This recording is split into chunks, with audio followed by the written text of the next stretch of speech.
give it up for Mr. Harrison Wheeler.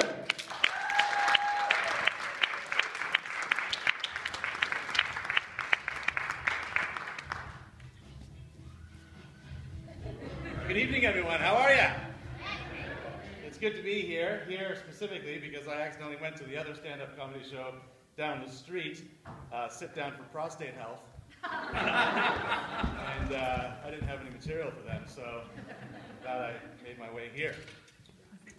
So I was 24 when I was first diagnosed with bipolar, and boy, was I lost. I wanted to tour Europe after university, not the mental health system of Southern Ontario. A lot of the medication I've taken over the years has very funny names. A lot of them sound like lesser-known Shakespearean characters to me.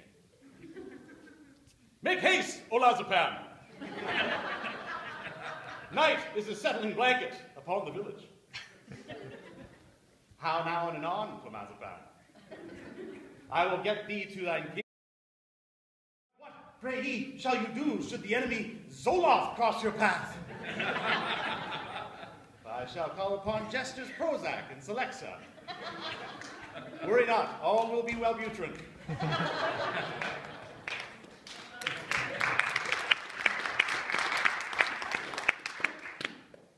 Lithium is my medication of choice, however.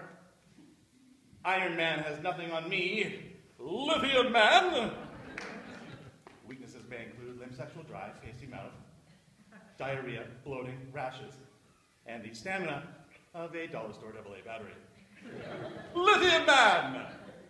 That's right, I can't save you from anything, and I'm fairly neutral about that. So one of the worst parts for me of all of my hospital stays was group therapy. God, that was torture. I can't stand sharing my feelings in front of people I don't know.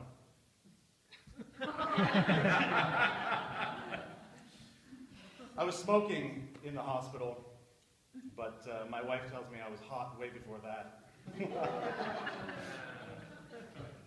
But hospitals have come a long way, you know. They used to give electroshock therapy to the mentally ill.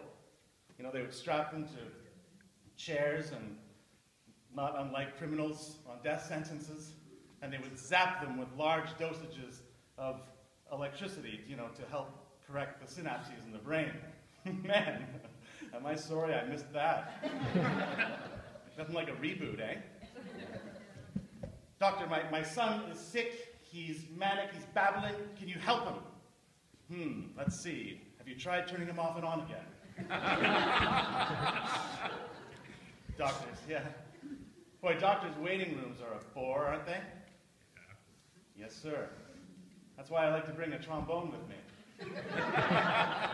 Just to spice things up a little bit. So that anytime somebody comes out of the doctor's office with a big frown on their face, I give them one of those womp, womp, womp, womp. It seems to lift their spirits, or mine, I'm not sure which. Yeah. But I do like to mess with people, though. It's kind of something I like to do. I was at a party not too long ago where I'd just gotten out of the hospital, and I sat down next to a guy who was pretty animated, and he said, so how you doing, dude?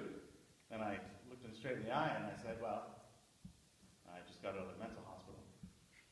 And then I slowly reached over and grabbed an appetizer off the table in front of us, and I popped it into my pants.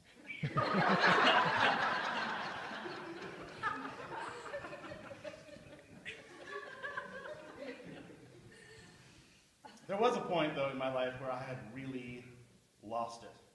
I mean, I was walking in the streets, I was talking to myself, singing loudly. I was so crazy that the homeless people were throwing money at me. I'm a little ashamed to tell you that I went to a job interview once, high, and I think that the interviewer could tell because she stopped halfway through her questions and she asked, "Do you do drugs?" And I said, "I'll do whatever it takes."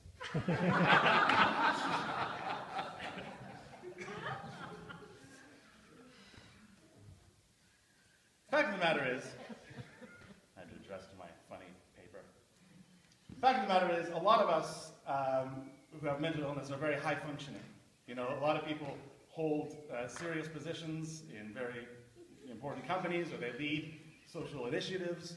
I was a vice principal once upon a time, and I confided in my principal.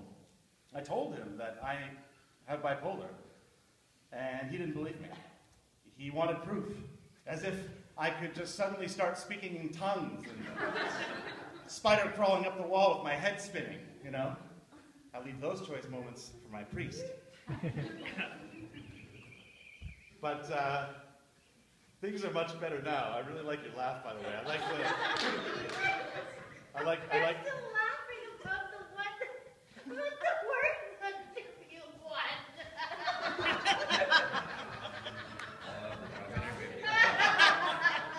Excuse me. Waiter, I think this one's had too much to drink. Wait, there's a bar? But you know, things are much better for me now, I'm happy to say. Actually, I went to a really expensive French restaurant with my wife last week, but you know, the service was terrible. Can you believe that I actually had to order the déjà vu twice?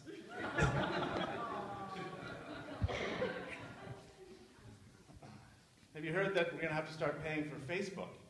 What a joke. I mean, if that's the case, I'm going to have to start unfriending people. If I'm paying for friendships, I'm only keeping the best of the best. Sorry, Mom. And before I go, just a little bit of advice. Let's say that you want to educate yourself a little bit more about mental health. And maybe you would even like to meet a crazy person, but you don't know where to start. I suggest putting a porcelain cat on Kijiji for $5, OBO, and I guarantee you will have the entire cast of One Flew Over the Cuckoo's Nest over at your house in no time. That's where we are, man, Kijiji. It's actually the name of our island. You've been a wonderful audience. Enjoy the show. Good night.